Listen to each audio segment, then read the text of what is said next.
আজকেও আমি একটা ঝিঙে দিয়ে রান্না করব কিছু, বাট কি রান্না করব দেখা যাক। তার সাথে আছে পুঁই শাক। পুঁই শাক খেতে আমার ভীষণ ভালো লাগে, বাট ফ্রিজে দেখলাম যে মাছের মাথা নেই। তো মাছের মাথা নেই তো কী হয়েছে, বাট ওই যে ক্রেভিংসটা সেটা আমি কীভাবে আটকাবো। তাই ভাবলাম যে যাক কিছু একটা বানানো যাক। তার সাথে আমি কুমড়োও আনতে ভুলে গেছি এই উইকে। সো এগুলো দিয়েই দেখি কি বানানো যেতে পারে। ঝিঙেটার সাইজটা দেখো যে এটা কতটা বড়। তার সাথে আমি আরও যা যা সবজি লাগবে সেগুলোও বার করে নিয়েছি। এই ঝিঙেটা সেই একদিন ইন্ডিয়ান মার্কেট গেছিলাম, সেখান থেকে এনেছিলাম। আসলে ইন্ডিয়ান মার্কেট না গেলে তো এই জিনিসগুলো পাওয়া যায় না, না ইন্ডিয়ান শাক সবজি। এই আমেরিকান শাক সবজি তো আমরা খুব একটা খাই না। তো এই যে এখন আমি কেটে নিচ্ছি এটাকে। ঝিঙেটা দেখলাম খুব শক্ত হয়ে গেছে, মানে এখানে তো মনে হয় ওই ইম্পোর্টেড জিনিসগুলো আসে, তো আর কি কতদিন আগে এটা ইম্পোর্ট করা হয়েছে, যার জন্য জিনিসগুলো হয়তো এরকম হয়ে যায়। তবে এটা বেশ ফ্রেশই ছিল, বেশ টাটকাই ছিল। বাট ওই আর কি ধারগুলো খুব শক্ত ছিল, কাটতে চাইছিল না, মানে মনে হচ্ছিল যেন হাত কেটে যাবে এটা কাটতে গিয়ে। ঝিঙে দিয়ে আমার ঝিঙে আলু পোস্ত খেতে খুব ভালো লাগে, কিন্তু আজকে ভাবলাম ওই পুঁই শাক বানাই। পুঁই শাক খেতে মানে আমি খাইনি, এখানে এসে থেকে খাইনি এক বছর। একদিন হঠাৎ করে আমার ইচ্ছা হলো যে পুঁই শাকটা তো এনে কখনো দেখিই না, পুঁই শাকটা এনে আজকে তাহলে দেখা যাক যে কেমন রান্না হয়। কারণ বিয়ে বাড়িতে যে ছ্যাঁচড়াটা হতো খেতে, ওটা আমার খুব ভালো লাগতো। কিন্তু বিয়ে বাড়ির মতন কি হবে, বাড়িতে যতটা সম্ভব ততটাই করা যাক। তো তোমাদের কার কার ছ্যাঁচড়া প্রিয় প্রিয় বিয়ে বাড়িতে, মানে খেতে গেলে সেটা আমাকে কমেন্ট করে জানিও। আমি যখনই কোনো বিয়ে বাড়ি বা অনুষ্ঠান বাড়িতে খেতে যেতাম, ছ্যাঁচড়াটা বেশি করে খেতাম, আর বেশি কিছু খেতাম না, শুধু ওটাই খেতাম। আমার এত ভালো লাগতো ছ্যাঁচড়া খেতে। যদিও ছ্যাঁচড়া খেলে খুব মানে গ্যাস অম্বল হতে পারে। তো এই যে দেখো আমি বাকি সবজিগুলো এক এক করে এখানে কেটে নিচ্ছিলাম। এখানে আমি বেগুন কাটছিলাম। বেগুন ভাজা খেতেও খুব ভালো লাগে, আর বেগুনের তরকারি খেতেও খুব ভালো লাগে, কিন্তু আবার অ্যালার্জি আছে, বেগুন পোড়া খেতে পারি না আমার। তো তোমাদের কার কার বেগুন পোড়া খেতে ভালো লাগে অবশ্যই কমেন্ট করে জানিও। কিন্তু আমি তোমাদের সবার কমেন্ট পড়ি, আমার খুব ভালো লাগে পড়তে। সবাই এত সুন্দর সুন্দর কমেন্ট করো, আমার ভীষণ ভালো লাগে। এই যে দেখো এই প্যাকেটটা নিয়ে এসেছিলাম পুঁই শাকের। তো এই পুঁই শাকের প্যাকেটটার দাম নিয়েছে 6 থেকে 7 ডলার মতো নিয়েছে। মানে হলো যে ওই ধরো 500-600 টাকা মতো নিয়েছে ধরো এই কটা পুঁই শাকে। তাই ভাবলাম যেটা কিছুই ফেলবো না, ওই ডাঁটি শাক সব সমেত দিয়ে দিয়েছি একবারে। যদিও আমি কখনো রান্না করিনি, আজকে প্রথম রান্না করছি এটা, দেখা যাক কেমন হয় খেতে। তো এই যে পুঁই শাকগুলো কেটে নিচ্ছিলাম পরপর। পুঁই মেটুরি খেতে আমার খুব ভালো লাগতো, যেটা আমার মা বানাতো। পুঁই মেটুরি তো এখানে মনে হয় পাওয়া যায় না, কখনো দেখিনি। আর ওটাই আর কি, পুঁই মেটুরি তখন আমি পুঁই শাকটা বেছে বেছে রেখে পুঁই মেটুরিটা খেতাম যখন মা রান্না করতাম। এই যে শাকগুলো কাটা হয়ে গেছে, এবার আমি জল গরম করে সেদ্ধ করতে দিয়ে দিলাম। যদিও আমি খুব কনফিউজ ছিলাম যে কিভাবে বানাবো এটা। এটা আমি অনেক জনের রেসিপি দেখলাম, সেটা দেখে নিজের মতন করে বানিয়ে নিলাম। সবই এনেছি, শুধু কুমড়োটা আনতে ভুলে গেছিলাম বাজার থেকে, আর ওই ইন্ডিয়ান মার্কেট ছাড়া পাওয়া যাবে না। সেই জন্য এই যা বাড়িতে সবজি আছে সেগুলো দিয়েই বানাই। তো দেখতেই পেলে যে এই বেগুনটা যখন আমি কড়াই ছাড়লাম, যে জায়গাটা হলুদ ছিল, কেন বলো তো, কারণ হচ্ছে যে আমি ওখানে দিয়েছি হলুদ, নুন আর একটু চাল গুঁড়ি। হলুদ, নুন আর চাল গুঁড়ি দিয়ে যদি তুমি বেগুনটাকে ম্যারিনেট করে রাখো, তাহলে দেখবে তেল কম লাগছে, কম তেলেই ভাজা হয়ে যায় একটু যদি চাল গুঁড়ি দেওয়া হয়। তো সেজন্যই আমি দিয়ে দিলাম। আর ওটাকে ম্যারিনেট করে আলাদা করে মাখিয়ে রাখা আর অত ঝামেলায় যায়নি, বেগুনটা ধুয়ে দিয়ে দিয়েছি কড়াইয়ের মধ্যে। তো এটা ঢাকা দিয়ে ভাজলে ভাজা হয়ে যায়, দেখেছি তেল কম লাগে। নাহলে নর্মাল বেগুন যদি তেলে ভাজতে যাই তো অনেক তেল টেনে নেয়। এই যে দেখো বেগুনগুলো ভাজা হয়ে গেছে। এখানে আমি আলু আর রাঙা আলু কেটে নিয়েছি, আর এখানে পেঁয়াজ, টমেটো, লঙ্কা, রসুন সব কেটে নিয়েছি। এই শাকটাই যে সেদ্ধ করে জল ফেলে দিয়েছি। এবার মাছের মাথা নেই তো কি করব, মাছের পেটি ছিল, মাছের পেটিটাই ভাজতে দিলাম।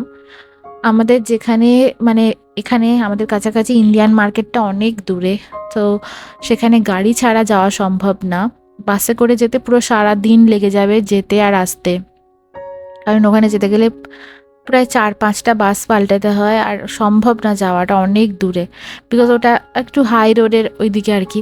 তো ওই সব জায়গাতে বাসে করে যাওয়া মানে বিশাল ঘুরে ঘুরে ধরো বাসটা যাবে, তো যেটা গাড়িতে গেলে হয়তো 45 মিনিটস লাগে যেতে আর 45 মিনিট আসতে, কিন্তু বাসে গেলে তো প্রচুর টাইম লাগে, তাই সম্ভব না আমাদের পক্ষে যাওয়া। তাই যখন ওই দাদা দিদিরা কেউ যায় তখন আমাদের বলে, তখনই যাওয়া হয়। আমরা নিজে থেকে আর কাউকে বলি না, যখন ওদের দরকার পড়ে, যখন ওরা যায় আমাদেরকে জানায়, তখনই যাই। তো দেখো এই যে তরকারিটার মধ্যে আমি এবার পেঁয়াজ ভাজতে দিলাম, কাঁচা লঙ্কা দিলাম, আর একটু ফোড়ন দিয়েছিলাম জিরে হয়তো। এখন আমি ভয়েস ওভার দিচ্ছি, ভুলে গেছি, মানে আমি পুরো রান্নাটা যখন করি তারপরে আবার ভুলে যাই যে কেমনভাবে বানিয়েছিলাম, তারপরে পরে মনে হয় যে ওইবারের রান্নাটা খেতে বেশি ভালো হয়েছিল এরকম মনে হয়। যদিও সব কিছু যখন প্রথমবার আমরা যে জিনিসটা বানাই দেখবে সেটা খেতে বেশি টেস্টি লাগে, পরের বার যখন সেটা বানাই তখন প্রথমবারের মতন এই ফিলিংসটা হয় না, আমার যেটা মনে হয়েছে এটা আমি বললাম। তো এই যে এখানে আমি টমেটো দিলাম আর একটু আদা রসুন বাটা দিয়েছিলাম, রসুন কুচি দিয়েছিলাম অনেকটা।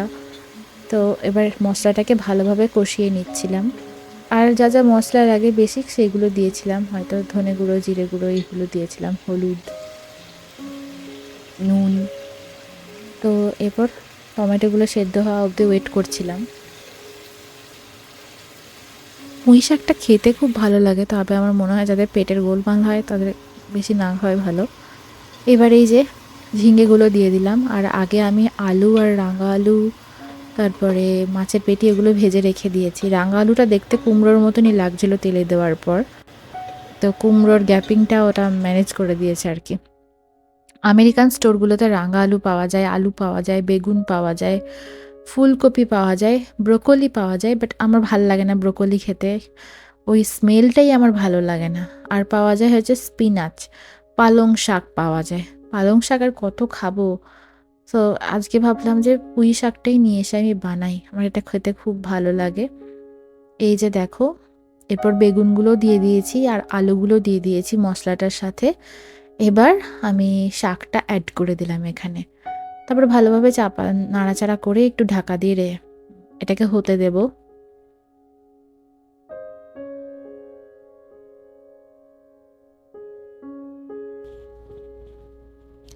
তো এই যে এখন এটা ঢাকা দিয়ে হতে দিচ্ছিলাম। আমি যখন রান্নাটা করছিলাম তখন সন্ধেবেলা হয়ে গেছিলো, তো একদিকে আমি চা চাপিয়ে দিয়েছি সন্ধেবেলা খাওয়ার জন্য, তো দিয়ে চা হচ্ছে আর এদিকে এই রান্নাটা করছিলাম।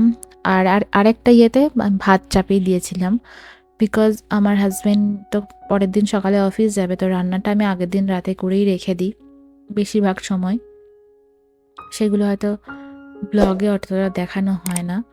তো এই যে মাছের পিসগুলো দিয়ে দিয়েছি, মাছের মাথা হলে মনে হয় খেতে এটা আরও ভালো হতো, কিন্তু মাছের পিস দিয়েও খেতে কিন্তু এটা দারুণ হয়েছিল।